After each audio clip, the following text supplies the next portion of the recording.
Hello viewers, DL tutorials চ্যানেলের পক্ষ থেকে আমি জুয়েল আহমদ লিটন স্বাগত জানিয়ে শুরু করছি মাইক্রোসফট ওয়ার্ড টিউটোরিয়ালের দ্বিতীয় পর্ব। আশা করি আপনারা সকলেই ভালো আছেন। আজকের ভিডিওতে যা যা থাকছে তা হলো কিভাবে লেখা সিলেক্ট করবেন, কিভাবে লেখা মুছবেন বা ডিলিট করবেন, কিভাবে একটি ফাইল সেভ করবেন, কিভাবে ফাইল ওপেন করবেন, কিভাবে নতুন একটি ডকুমেন্ট খুলবেন তা নিয়ে এই টিউটোরিয়ালটি সাজিয়েছি। তো আসছি ইন্ট্রোর পর।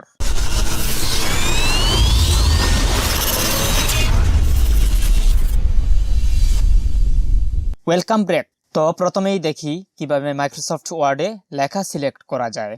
মাউসের সাহায্যে যে লেখা সিলেক্ট করতে হবে, কার্সর ওই লেখার যে কোনো পাশে রেখে মাউস পয়েন্টার দিয়ে লেখার ডানে অথবা বামে ড্র্যাগ করে লেখা সিলেক্ট করা যাবে। মাউস পয়েন্টার লেখার বাম দিকে রেখে, অর্থাৎ পয়েন্টার লেখার দিকে তীর আকারে হলে মাউসে ক্লিক করে লাইন সিলেক্ট করা যাবে এবং ওই অবস্থায় ড্র্যাগ করে নিচের দিকে পেরা পৃষ্ঠা সিলেক্ট করা যাবে। হোম মেনু এর আন্ডারে সিলেক্ট অল অপশনে গিয়ে তারপর সিলেক্ট অলে ক্লিক করে সম্পূর্ণ ডকুমেন্ট সিলেক্ট করা যাবে, অথবা কিবোর্ডের মাধ্যমে যে শব্দ সিলেক্ট করবেন সেই শব্দের পাশে কার্সর রেখে শিফট এবং অ্যারো কি চেপে লেখার ডানে বামে সিলেক্ট করা যাবে। এছাড়াও কন্ট্রোল এ চেপে ডকুমেন্টের সকল লেখা সিলেক্ট করা যাবে। এখন দেখব কোনো কিছু ভুলে লেখা হয়ে যায় যদি তা ডিলিট করব কিভাবে।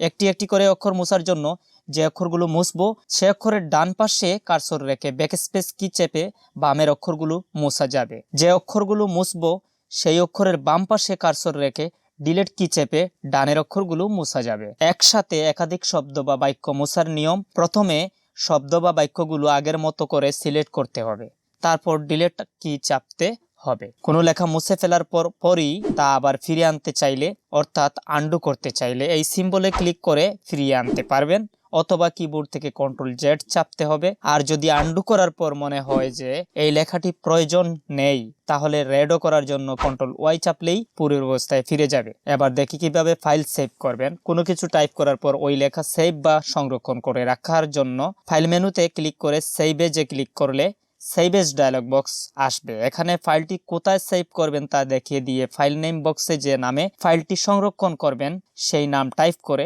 পুনরায় সেভ বাটনে ক্লিক করতে হবে। এখানে একটি কথা, নতুন ফাইল তৈরির ক্ষেত্রে একই নাম দুইবার ব্যবহার করা যাবে না। পরবর্তীতে ওই ফাইলে আরো কিছু টাইপ করার পর তা সেভ করার জন্য কিবোর্ডের কন্ট্রোল এস চাপতে হবে, অথবা ফাইল মেনু হতে সেভে ক্লিক করতে হবে। এক্ষেত্রে পুনরায় কোনো নাম দেওয়ার প্রয়োজন হবে না। ফাইল ওপেন করার নিয়ম: পূর্বে সেভ করা কোনো ফাইল ওপেন করার জন্য ফাইল মেনুতে ক্লিক করে ওপেনে ক্লিক করুন, তারপর কম্পিউটার, এরপর ব্রাউজে ক্লিক করে যে লোকেশনে আপনার ফাইলটি আছে সেই ফাইলের তালিকা থেকে যে ফাইল ওপেন করতে হবে সেই ফাইল সিলেক্ট করে ওপেন বাটনে ক্লিক করুন। ডকুমেন্টটি ওপেন হয়ে যাবে। নতুন ডকুমেন্টে যাওয়ার নিয়ম: কোনো কিছু টাইপ করে ওই লেখা সেভ করে অথবা সেভ না করেই যদি অন্য কোনো একটি নতুন ডকুমেন্টে যাওয়ার প্রয়োজন হয়, তাহলে ফাইল মেনু থেকে নিউ এ ক্লিক করে ব্ল্যাঙ্ক ডকুমেন্টে ক্লিক করলেই নতুন আরেকটি ডকুমেন্ট তৈরি হবে। এছাড়াও কন্ট্রোল এন চাপলেই সেম কাজটি হবে। তো ভিউয়ার্স, আজকের টিউটোরিয়ালে কোনো কিছু বুঝতে সমস্যা হলে অবশ্যই কমেন্ট করে জানাবেন। আজকের ভিডিও এই পর্যন্ত। দেখা হবে পরবর্তী কোনো টেক রিলেটেড ভিডিওতে। সেই পর্যন্ত সবাই ভালো থাকবেন, সুস্থ থাকবেন। আল্লাহ হাফেজ, টাটা, বাই বাই।